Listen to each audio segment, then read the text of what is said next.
I-38 female had two work colleagues, Mary and Adam, both in their late 20s, early 30s. Mary started in the company first, and then she got Adam to join. They worked in different departments and Mary was in mine. Mary left the company to pursue another career. When they started at the company, they were already married for a few years. Now, Mary is the kindest and loveliest person I've ever met. She was always polite, helpful, and would cheer anyone up. We missed her dearly, so it came as a shock when we found out she was divorcing Adam because he had cheated on her. I have called her to express how sorry I am that this happened to her, and we've been talking almost daily ever since.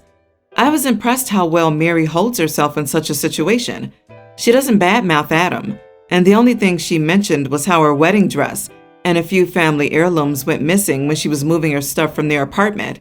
She thought they might be misplaced in a different box and would turn up eventually. A few years passed. I now work in the same department as Adam. He's a good work colleague, but can be dismissive and ignorant sometimes. Adam invited me to his wedding with the lady Chelsea he cheated on Mary with. As the entire department was invited, I said yes, making sure Mary was okay with this. I've also told her where the wedding will be. It's not too far from where she lives, and we could go for some drinks after if she wanted to. On the day of Adam's wedding, I have noticed that Chelsea was wearing a similar dress that Mary wore in the photos of her and Adam's wedding years ago. So without thinking, I've snapped a picture and sent it to Mary with the caption saying, "Doesn't this dress look familiar?" Mary saw the message, but she didn't respond. And about an hour later, the police showed up at the venue. I need to add, the police in our country are ruthless, and any theft is considered a criminal matter for the police to deal with. Police have asked Chelsea to take the dress and all the jewelry off. Chelsea refused and started arguing with them, and then Adam joined in. As they were rude to the police, they were taken to the police station. Everyone at the wedding had to leave. I have tried to call Mary, but she wouldn't pick up the phone. As we found out later, Chelsea was wearing Mary's wedding dress and her heirlooms. Mary spotted them on her in a picture I sent to her and called the police. Apparently, she has previously asked Adam if he had them, and he declined, saying he never saw them. So after she saw the picture, she knew he was lying and stole them. Chelsea had to leave the wedding dress and jewelry at the police station and go home wearing her underwear and Adam's jacket after they were bailed out. Yesterday, Adam returned to the office and went utterly mental at me, blaming me for sending a picture to Mary and ruining his wedding. He also called me an idiot for what I did.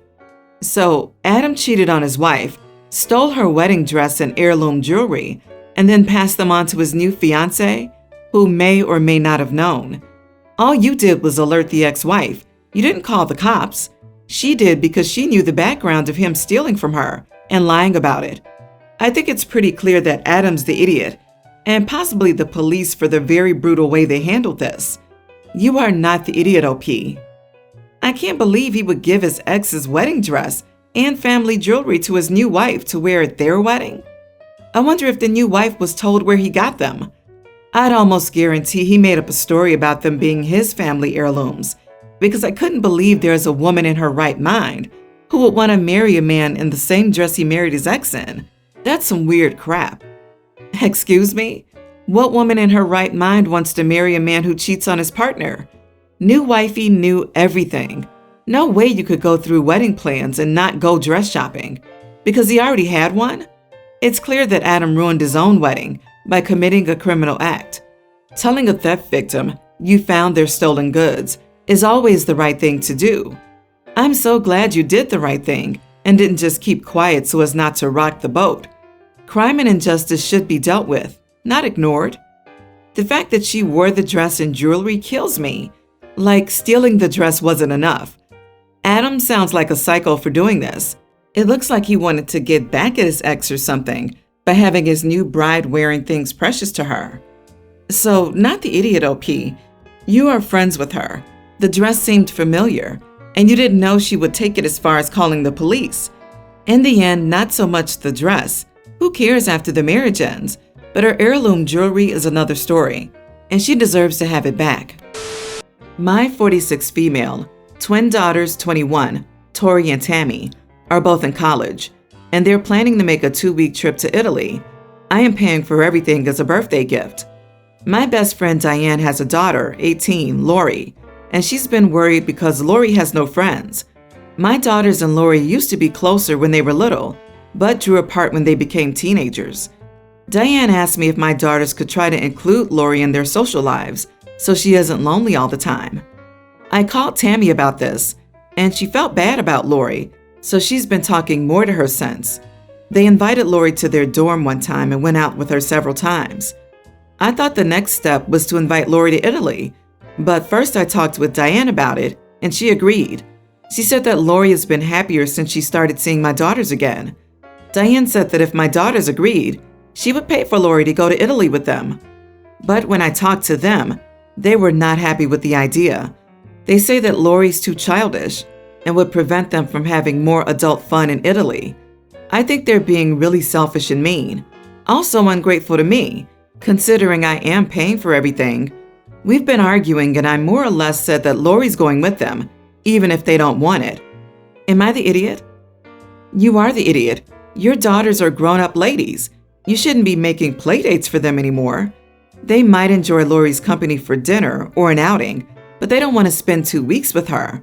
You're giving a gift with strings attached, which is not a nice thing to do. You are the idiot. Your daughters have already done Lori a kindness by rekindling a friendship, inviting her over, and hanging out. That doesn't mean Lori now gets to be included in every single thing they do. It's normal and healthy to have boundaries in a friendship. Also, a 2-week international vacation is something you do with your absolute best friends in the whole world, or your literal twin in this case, not the girl you feel somewhat bad for because she doesn't have any friends and your mom asked you to be nice. Heck, it's a no-win even if you do end up forcing Lori to go to Italy with Tori and Tammy. Lori isn't stupid. She'll realize she isn't wanted there. All forcing her to go will do is breed more resentment. Tori and Tammy versus Lori for her intruding on what should have been a sister's trip, and Lori versus Tori and Tammy for not wanting her there. This is a very expensive playdate that nobody wants to be a part of. I, 27 female, am married to a man, 34. Together we have 2 children, his daughter, tween, and a son we share, young child. We've been married for 6 years. We have the older girl on a 50-50 schedule. The way it works out, she's at our house typically 3 to 4 nights a week, and then her mother's house the same amount of time. A big area of conflict between my husband and I is that he feels he doesn't get enough time with his child. We fight about it all the time, and I'm not sure how to help him with this. He has been divorced for 10 years, and the custody schedule he has had been in place since long before I came into the picture. Years. Recently, he has been working only part-time, so he's off 100% of the time she's here, even if she's at school. And I took a second job to work the logistics financially because I wanted to help him with this. Our day-to-day schedule looks a lot like I get up with the kids and get them off to school, then I go to work. Since hubby has to be at work at 5 a.m. the days he works, I let him sleep in when he's off. The kids do aftercare after school until I get off from work. I go pick them up around 4:45 p.m. When we get home, hubby will talk to the kids for about 10 to 15 minutes while I walk the dogs. Then my son will watch TV while my stepdaughter and I do her homework. My husband will take this as an opportunity to go to the bathroom. Around 5:30 to 6 p.m., I'll start cooking dinner while my stepdaughter and son play. At this point every day, my husband is still in the bathroom. Around 6:30, I will knock and tell him dinner's on the table. It takes him roughly 15 to 20 minutes to come to eat with us. As soon as dinner's over, he excuses himself back into the bathroom. The kids and I clean the kitchen, then do their baths, etc. Around 8:30, I will knock again for him to come to tuck in our son. Husband and stepdaughter will hang out for about an hour while I do the house chores, and then I'll go walk stepdaughter up to bed, and hubby will take his shower and go to bed himself. I walk the dogs again and then do the same. So the other night, my husband told my stepdaughter she didn't have to go to bed on time, and I pulled him aside and reminded him she had a big test the next day, and past performance has proven she needs adequate rest the night before. After she went to bed, we had another all-out fight over how he feels that it's my fault he never spends time with her. I yelled at him that if he didn't spend hours every night in the bathroom, he would have more time with her while she was awake. Obviously, something else is going on with him, because if he even cared about her, he would make time for her the way I do.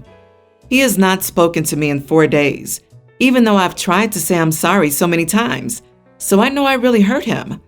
I think I may be in the wrong, because I know this is the one thing he's most insecure about, and I threw it into his face in a moment of anger. So, am I the idiot? Not the idiot. You're literally doing absolutely everything for both of the kids. And he eats with you all and hangs out with her for an hour. Does he even spend time with your son? He needs to go to the doctor, since he literally cannot participate in your life. You are a saint to work with this situation for so long without throwing it to his face. Not the idiot. You're working 2 jobs and doing the cooking and the bulk of the childcare, and he's pooping? Unless you're putting laxatives in his food, I fail to see how any of this is your fault. Hate to break it to you, but your husband is either having an affair or has an online gambling or another kind of addiction. There's nothing else he's doing in that bathroom. His getting angry is deflecting from his wrongdoing. The angrier he gets, the less you'll question what he's doing. Whatever he is doing, it's absolutely, definitely, 100% shady. Girl, please leave him. You work 2 jobs. You take care of the kids, the house, and the dogs. Clearly, you also can take care of the bills. And he contributes blame, resentment, stress, arguments, and absolutely nothing else. Why are you with him? If he resents you for not spending time with his kid while working only part-time hours and spending all evening in the bathroom, he is gaslighting you and making his issues your fault. That's disgusting. Stop being an idiot to yourself and demand better for yourself. My girlfriend and I came up with the idea of planning a small trip for 5 days nearby. My girlfriend said that it would be me, her, my best friend, and her best friend. I didn't see anything wrong with it at first. However, when I told my best friend that my girlfriend and I were planning a trip like this, and since we're only booking 2 rooms at the hotel, he won't be able to bring his girlfriend because he'll have to share a room with my girlfriend's best friend. Once I voiced that to him, I realized how wrong this whole thing sounded, but I waited for his response. Once I said who was going to be on the trip, he said a simple no and hung up. That no, I knew he was offended because he wouldn't bring his girlfriend. I told my girlfriend it's a bad idea to expect him to exclude his girlfriend and have him share a room with another girl. My girlfriend got mad and decided to confront my best friend. She called him and said that he's being a terrible friend because he always brings his girlfriend around and he refuses to spend time with just us, his friends. My best friend hung up on my girlfriend by simply saying he'd do so because he didn't want to insult her. Then he instantly called me and started berating me and telling me that my girlfriend was ridiculous for expecting him to exclude his girlfriend and for complaining that he always brings his girlfriend around, and then told me to remind my girlfriend that she's a girlfriend as well. She doesn't get to make the rules on who he can bring around or not. I didn't completely disagree with what he said. He had a point, but I was mad he was insulting my girlfriend, and I tried to apologize and claim it's a simple misunderstanding, but he also shouldn't take it too far. Instead, he called me an idiot for not seeing anything wrong with my girlfriend's plans in the first place, and he claimed I'm also an idiot for telling him he's taking it too far, since my girlfriend's the one who started it and is unapologetic about it. While I see his point, and I get why he's mad, his reaction also got me mad because I doubt my girlfriend had any ill intentions. Am I the idiot? You are the idiot. You and your girlfriend don't get to make plans for other people and just expect them to fall in line. Why are there only 2 hotel rooms? Why can't both your best friend and her best friend bring their partners? I suspect your girlfriend is trying to set up your best friend with hers. My God, they don't even consider the guys in one room and the girls in another? She's obviously trying to make a setup. She's making it a couples trip, despite the fact that OP's best friend has a girlfriend. Gross disrespect of boundaries. OP, would you have liked it if the tables were turned? Your friend invites you on a trip. but tells you that your girlfriend can't go and you'll be rooming with another girl. Nope, I bet that wouldn't fly with you or your girlfriend. You are the idiot for not seeing anything wrong with your girlfriend's plans. I thought her best friend was another male until you mentioned another girl. That's too much to expect your best friend to sleep in the same room with another woman while in a relationship. Your girlfriend had ill intention to match him up with her best friend. She's attending the trip with you as a girlfriend, and your best friend deserves to bring his girlfriend around too. I married my husband after dating for a short time. He never introduced me to his family, even though he's close to them and visits them multiple times a year. Whenever I asked him why, he would always tell me it wasn't the right time yet, and he would take me to see them one day. I met his sister when she showed up on our doorstep out of the blue. She had no idea I existed, and according to her, neither did the rest of his family. I like his sister a lot, and it was her idea for me to meet my in-laws, since my husband didn't seem to want to introduce me to them anytime soon. She told me some of their family would be in the city, including their parents, and she would introduce me to them if I wanted to meet them. My husband isn't home now, so I decided to go. We went to dinner and it was awkward, but they were very nice. They were upset my husband hadn't told them he was married, and because we hadn't invited them to the wedding, but they said they didn't blame me for it. After, I received a call from my husband, who was furious I had gone to dinner with his family without telling him first. Am I the idiot? You married someone who wouldn't introduce you to his family or even tell them about you. What were you thinking, OP? I can't even judge this because I cannot wrap my head around that decision enough to form an opinion on this particular conflict. What? Your husband hadn't even told them you were married? Going to be honest, you have way more problems than just meeting his parents without you. Going with not the idiot, just because this whole situation is messed up. Red flags abound. You need to do some digging to figure out why your husband chose to pretend you didn't exist when he spent time with his family. This was my thought as well. There are way bigger problems in this relationship than OP going to dinner with her husband's parents without his knowledge. Hindsight is, of course, 20/20, but why would you marry someone whose family you haven't met unless there's actually no contact with said family? OP states the husband is close to his family and visits them regularly. Was your husband out of town with his other wife that his family doesn't know about either? Not going to lie, I want an update on this one with more info, like why and when she's getting a divorce. OP, you're not the idiot, but you really shouldn't have married this dude. This is odd on so many levels. I would legitimately be concerned about a second family, etc., especially with the traveling for work, etc. I'm hoping this post opens your eyes before you get trapped in this thing too long.